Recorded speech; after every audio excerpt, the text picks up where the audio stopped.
Cricket के इतिहास में कुछ मैच ऐसे होते हैं जिनका रिजल्ट सिर्फ स्कोर कार्ड नहीं बताता, बल्कि वो सवाल छोड़ जाते हैं। टीम इंडिया का ये मैच भी कुछ ऐसा ही था। एक ऐसा मुकाबला जहां जीत सिर्फ एक कदम दूर थी, लेकिन अचानक सब कुछ हाथ से निकल गया।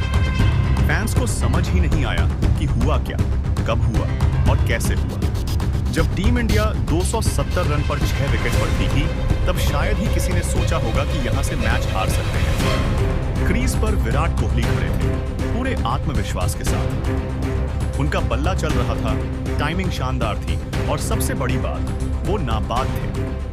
दूसरी ओर हर्षित राणा, जो इस मैच में उम्मीद से कहीं ज्यादा मजबूत नजर आ रहे थे। दोनों के बीच साझेदारी बन चुकी थी और मैच पूरी तरह भारत के कंट्रोल में लग रहा था। 42 गेंदों में 68 रन सुनने में थोड़ा मुश्किल लगता है, लेकिन इंदौर जैसे मैदान पर और विराट कोहली जैसे बल्लेबाज के रहते ये टारगेट आसान माना जा रहा था। स्टेडियम में बैठे दर्शक, टीवी के सामने बैठे फैंस, सबको लग रहा था कि बस कुछ ओवरों की बात है। लेकिन तभी कैमरा डगआउट की तरफ जाता है। गौतम गंभीर, जो अब टीम इंडिया के कोच हैं, अचानक ध्रुव जुड़ैल को बुलाते हैं।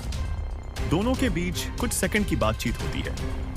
चेहरे के एक्सप्रेशन सामान्य हैं, कोई हड़बड़ी नहीं दिखती। लेकिन क्रिकेट में कई बार सबसे शांत पल ही सबसे बड़ा तूफान लेकर आते हैं। ध्रुव जुड़ैल उठते हैं, पानी की बोतलें लेते हैं और मैदान की ओर बढ़ते हैं। विराट कोहली के पास जाकर कुछ कहते हैं। कोहली ध्यान से सुनते हैं, कोई रिएक्शन नहीं देते, बस सुनते हैं। फिर जुड़ैल हर्षित राणा से भी कुछ कहते हैं। ये सब कुछ सेकंड में होता है, लेकिन यही कुछ सेकंड बाद में पूरे मैच की कहानी बन जाते हैं। इसके बाद जो हुआ उसने सबको चौंका दिया। अगले ही ओवर में हर्षित राणा बड़ा शॉट खेलने की कोशिश करते हैं और आउट हो जाते हैं। वो खिलाड़ी जो अभी तक जिम्मेदारी से खेल रहा था, अचानक रिस्क ले बैठता है। अर्धशतक पूरा करते ही विकेट गिर जाता है। यहां से दबाव अचानक टीम इंडिया पर आ जाता है और इससे पहले कि कोई संभल पाता, अगली ही गेंद पर मोहम्मद सिराज भी आउट हो जाते हैं। सोचिए, कुछ ही गेंदों में 2 विकेट, स्कोर 270 पर 6 से सीधा 270 पर 8। यही वो पल था जहां मैच भारत के हाथ से फिसलने लगा। अब सारा बोझ विराट कोहली पर आ गया। लेकिन क्रिकेट सिर्फ एक खिलाड़ी से नहीं जीता जाता। सामने टेलेंडर्स थे, रन लेने में रिस्क था और गेंदबाजों को पूरा मौका मिल गया था। विराट कोशिश करते रहे, लेकिन अकेले कुछ करना लगभग नामुमकिन हो गया। इसके बाद विकेट गिरने का सिलसिला रुका ही नहीं। जो टीम कुछ देर पहले जीत की ओर बढ़ रही थी, वो 296 रन पर ऑल आउट हो गई।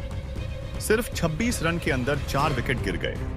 स्टेडियम में सन्नाटा था और फैंस के मन में सिर्फ एक सवाल, आखिर गलती कहां हुई? मैच के बाद चर्चा एक ही चीज पर आकर रुक गई, वो मैसेज। क्या कहा गया था? क्या जरूरत थी उस वक्त आक्रामक होने की? क्या मैच को थोड़ा और खींचा जा सकता था? क्योंकि सामने विराट कोहली जैसे बल्लेबाज थे, जो ऐसे हालात में मैच फिनिश करने के लिए जाने जाते हैं। यहीं पर रणनीति और सोच का फर्क सामने आता है।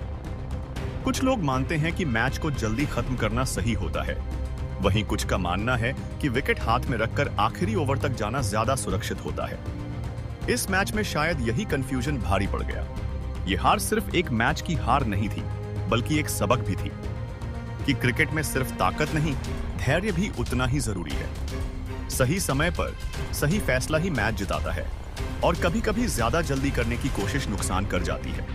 अब सवाल आपसे है, क्या आपको लगता है कि उस वक्त आक्रामक खेलने का मैसेज सही था, या फिर विराट कोहली और हर्षित राणा को मैच को अंत तक ले जाने देना चाहिए था?